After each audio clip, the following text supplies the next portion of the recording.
Sunod, mga kababayan. Ang sunod po natin ay ito pong patungkol sa dalawang vlogger na mga fake news. Dalawang DDS vlogger na fake news, mga kababayan. Ang pangalan po ay Jay Sonsa at Jeffrey Celes. Kasi mataba, kalbo, tapos duling. Duling si Jay Sonsa. Banlag pala. Mga kababayan, kung naalala ninyo, di ba? Merong isang bingot na vlogger, yung bingot na vlogger na host ng MNI, yung host ng MNNI, di ba, pinadalhan ng subpoena ng NBI dahil sa pagpapakalat ng maling medical record or maling impormasyon sa medical record ni PBBM na meron daw itong cancer sa bitlog. Kung naalala ninyo, mga kababayan, ay pinadalhan ng subpoena at di natin alam kung pinatawag na yata. Hindi natin alam ano na nangyari dun sa minsan kasi ito ding NBI. Hindi din natin maintindihan itong NBI Ito yatang NBI parang maka Duterte yata ito Kasi magugulat tayo, parang mas mabilis pa nga mga vlogger umaksyon kaysa sa kanila bato-bato sa langit, wala akong pinangalanan ahensya lang. Kasi nakakapagtaka, buti pa yung vlogger araw-araw may latest na balita, pero yung NBI araw-araw wala tayong nakikitang nahuli. Mahuhuli lang, malalaman lang pag nag-trending, pag hindi nag-trending, walang NBI gagalaw. Laki-laki ng pundo ninyo mga taga-NBI, laki ng pundo ninyo. Nako, hindi ko naman kayo pinangalanan, huwag kayo magalit. Kasi kung tutuusin, mas mabilis pa nga yung vlogger umaksyon, mas maraming balita. Kayo, putang ina, kung hindi mag-trending, hindi kayo gagalaw. Diba? So ngayon, mga kababayan, eto na. Basahin natin itong, diba? Article ng Abante News. Ano po yung article, Ken? Ito na nga, mga kababayan. Dalawang vlogger supporter ni Digong. Ayan. Dalawang panot pala. Ayan. Dalawang panot. Isang banlag, isang mataba. Dito nakalagay sa Abante News Online. Ayan, Abante News Online yan mga kababayan. Basahin ko lang. Sinampahan ng National Bureau of Investigation or NBI ng kasong kriminal ang dating broadcaster na si Jay Sonsa na isang fake news at YouTuber na si Jeffrey Eric Celes na dating NPA o Rebelde kaugnay sa umano'y pagpakalat ng maling impormasyon tungkol sa kalusugan ni Pangulong Bongbong Marcos. Basahin ang buong detalye sa comment section. Ito na. Mga kababayan, ayan. Basahin ko lang po ang post ng Abante News. Ito po, Jason sa Eric Celes sinampal ng cyber libel ng NBI. Isinampa ang kaso sa Department of Justice or DOJ matapos ang isinagawang cyber surveillance operation ng NBI, Cybercrime Division noong Enero 2026. Ayon sa NBI noong Enero 28 at 29, 2026, naglabas umano ng mga post si Sonsa sa kanyang verified Facebook account na may kalakip na CT scan report at larawan ng Pangulo. Actually, NBI, kung tutuusin lagi to si Jason sa haros araw-araw puro fake news yan. Nako, kung sibaybayan at tignan ninyo yung mga post ni Jason sa, siguro hindi naman ako nagtaka kung bakit puro fake news ang kanyang ipinost. Kasi banlag nga naman yung mata at ulyanin na. Kasi matandang reporter to isang newscaster or journalist, banlag ang mata, tapos matanda na. Kaya po, puro fake news. Puro fake news ang pinupost. Sa naturang post, question ang fitness for duty ng Pangulo at sinabing may paglala umano sa kondisyon nito. Ayan, parang si Harry Roque din to. Nakita lang na bumukol ang damit, ang sabihin agad may colostomy bag, di ba? Putang ina, pero yung labi niya nabulok dahil sa sakit na HIV. Ayan, durog na. Alam nyo, mga kababayan, ganito yan example ko sa inyo. Sugat-sugat ang labi ni Roque. Bulok at nagnana ang tuhod. Totoo yan, hindi ito fake news. Sampalin ninyo ako ng katotohanan kung fake news ang sinabi ko. Sugat-sugat ang labi. May herpes. Tapos yung tuhod, bulok, nagnanana. Yung mata, ang laki na ng eye bag ng lalalim na. Kasi po, diabetic po siya. Either mabulag siya or maputulan siya ng paa. Ganun yan, mga kababayan. I-search ninyo ngayon. Mamaya, ipakita natin. Ito, ipakita na lang natin para hindi tayo masabihang fake news, mga kababayan. Ipakita ko sa inyo, Harry Roque, bulok ang tuhod. Ito po ha. Ito po, mga kababayan, tignan natin yung tuhod ni Harry Roque. Wait lang. Ayan. Harry Roque, sa dahig, may opera ang tuhod. Ito, mga kababayan. Ito po, sinong nagsabing hindi totoo? Yung tuhod po ni Harry Roque, mga kababayan, ay may nana na po yan. No, kung nakita nyo po, nasa dahig po yan, yung tuhod po niya. Ayan po ang tuhod ni Harry Roque. Hindi po ako nagpi-fake news ha, totoo po yan. Dahil po yan sa diabetic.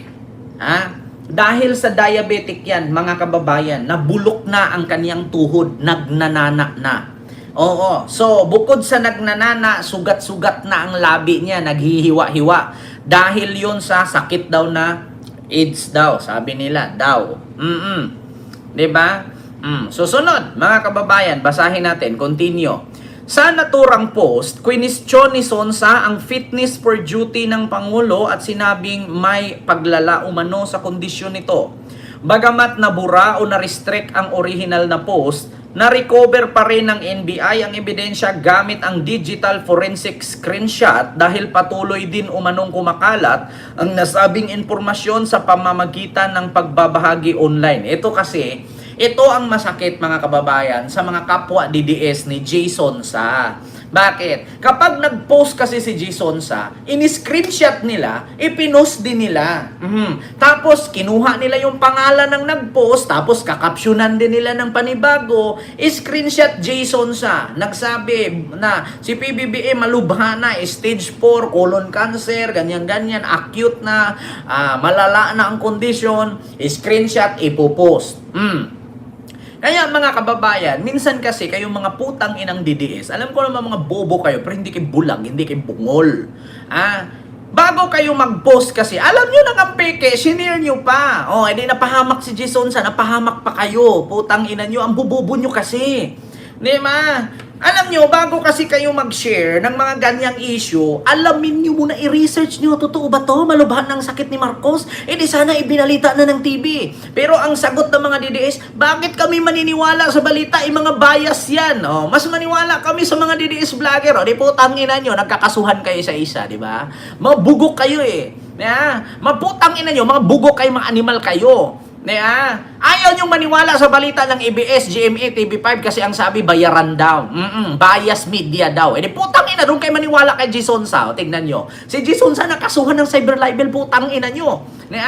Kayo na nag-share dyan, madadamay pa kayo. Putang ina nyo, bububo nyo. Ayan ang masakit sa inyo imbis na ibinura na ni Meta kasi mali nga yun sa reklamo ni Rapi Tulfo, binura. Na-recover ng NBI. Bakit na-recover? Putang ina ba naman itong kapwa DDS ni Jason Sa pinag-share? Diba? Tapos na sana Sarado na, case close na kasi binura na ni Meta. Putang ina itong mga DDS, nakita kasi, mas maniwala kami kay Jason Sa kasi credible source yan. Hindi kami maniniwala ng TV5, GMA, ABS-CBN. Bakit? Mga bayarang media yan. Putang ina. Kawawa si Jason Sa.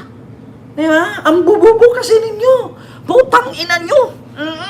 Nakakasakit kayo ng ng ayuda, tawag dito. Nakakasakit kayo ng IUD. Kakalaygit ko lang kahapon. Putragis na yun, naputol yung tahi. Ayaw namin maniwala kahit dyan sa TV5, GMA, tsaka ABS-CBN. Kasi bakit? Mga bayarang media yan. Mas maniwala kami kay Banatbay, kay Jason Sa, kay Siles, kay Maharlika. Putang ina, nakasuhan tuloy ngayon si Jason Sa, tsaka si Siles. Putang ina nyo kasi. Ang bubobo ninyo. Sinishare kasi credible source. Hindi bayaran. Putang ina nyo. Hindi bayaran. Sino pinagluloko ninyo? Mga hinayupak. Diba? Ito, bagamat na basura na o na-restrict ang original post. Kasi binura ni Meta dahil sa reklamo ni Tulpo. Na-recover pa rin ng NBI ang ebidensya gamit ang digital forensic screenshot dahil patuloy din umanong kumakalat ang nasabing impormasyon sa pamamagitan ng pagbabahagi ng kapwa DDS online. Di pa po, tangina nyo mga DDS. Ang bububo ninyo. Binura na ni Meta, na-recover pa rin. Bakit? Kay isinerba naman ng mga putang inang bobong DDS na may mga OFW dyan na nanonood. Sabi ni Jason sa screenshot, i-post natin, itag natin si Kent Garcia, itag natin si Mike Cervera, itag natin si Mima, si Coach Jared, sino pa, si Ballpoint Man. Ipagtatag natin itong mga vlogger. Kasi ito ang sabi ni Jason sa, putang ina si Jason sa, hindi na nga makalakad, nagkabanlag-banlag na, nagkakaulya-ulyanin na, gumawa ng fake news kasi credible, putang ina nyo. Dahil sa ka-credible, sinare ng mga bobong DDS. Imbes na wala ng ebidensya na recover ng NBI. Kasi bakit? Pinakalat nila, fake news na nga, pinakalat pa, putang ina. Bagamat nabura o na-restrict na ang original post, na-recover pa rin ng NBI ang ebidensya gamit ang digital forensic screenshot dahil patuloy din umanong kumakalat ang nasabing impormasyon sa pamamagitan ng pagbabahagi ng mga DDS online. Di ba? Potang ina, credible fake news nga. Samantala, nadawit din si Jeffrey or Eric Siles matapos umanong talakayin sa kanyang YouTube channel ang parehong issue. Ayan, putang ina. Fake news na nga, itatalakay mo pa. Putang ina, kakalaki ng ulo mo, walang laman. Nadawit din si Siles matapos umanong talakayin sa kanyang YouTube channel ang parehong issue kung saan umabot umano sa halos 10 million ang views. Ayan na, putang ina, Jeffrey Siles. 10 million views. Nanonood ang mga DDS, sinir pa. Putang ina. Kahit i-private mo yun, kung may nag-share na, wala ka rin dyan. Putang ina. At pinalakas umano ang aligasyon tungkol sa kalusugan ng Pangulo. Ayan, putang ina. Bukod sa cyber libel, nahaharap ang dalawa sa mga kaso para sa unlawful use of means of publication sa ilalim ng Revised Penal Code na may kaugnayan sa Section 6 ng Cybercrime Prevention Act. Nako, putang ina. Mga kababayan, medyo mabigat ito. Kung dati, nanghihingi ng piso-piso ito si Badoy at si Siles dahil sa kaso ni Autumn Araulio. Kung naalala ninyo, yung 2 million danyos ba yun? Diba? Bukod sa cyber libel, tandaan ninyo, bukod sa cyber libel, nahaharap ang dalawa sa mga kaso para sa unlawful use of means of publication. Putang ina, namimeke.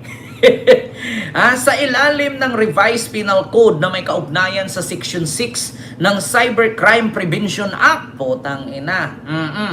Ayon kay NBI Acting Director Attorney Angelito Magno, mahalaga ang kalayaan sa pagpapahayag, ngunit may kinaakibat itong responsibilidad. Tama naman talaga.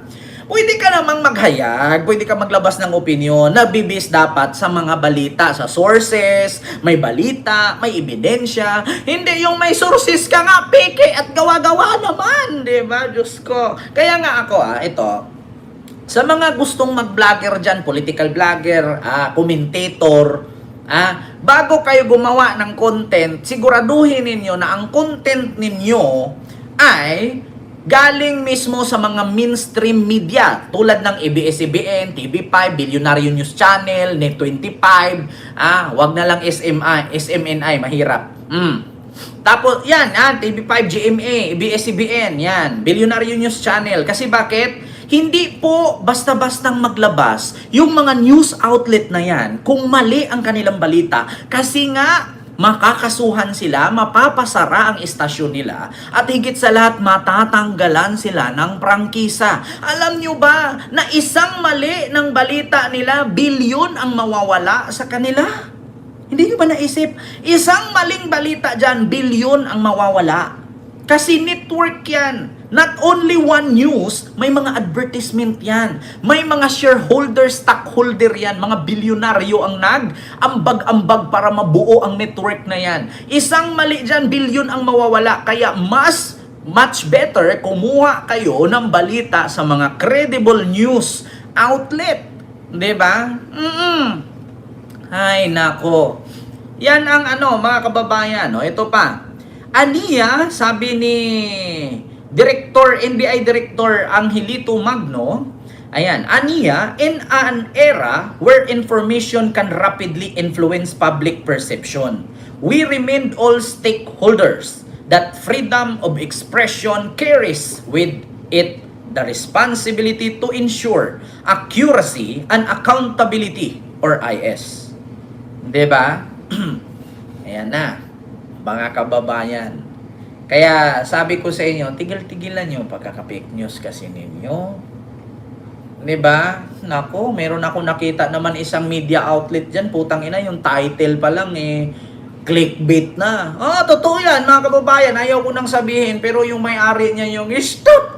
Ay, patigil ko yung lindol. Kapag hindi kayo dumaan sa akin, hindi kayo pupunta sa langit. Grabe yan, ha? Grabe ang title yan, putang inang clickbait. Tapos pagtingin mo, iba sa balita, iba sa title.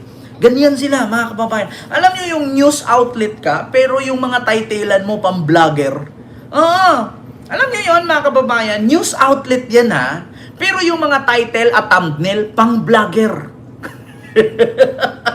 Natatawa nga ako sabi ko nga, putang ina, parang mas credible pa ata ako mag-vlog sa mga to News outlet yan may mga cameraman, may mga yan, kompletong set yan. Pero yung mga title at thumbnail, putang ina, clickbait. Fake newsan. Tapos kadalasan sa title niyan may patama kay PBBM. Laging ganyan. Si PBBM ganito, PBBM ganyan. Tapos lahat ng sasabihin ng Vice President, yun ang ita-thumbnail nila at ita-title. Wala na daw bansang Pilipinas sa 2028 dahil sa pamumuno ni Marcos. Ganon. Tapos thumbnail. Totoo yan, mga kababayan. Wala akong pinangalanan bato-bato sa langit, matamaan sa pool. Pag hindi kayo dumaan sa akin, hindi kayo pupunta sa langit. Ganun yan, mga kababayan.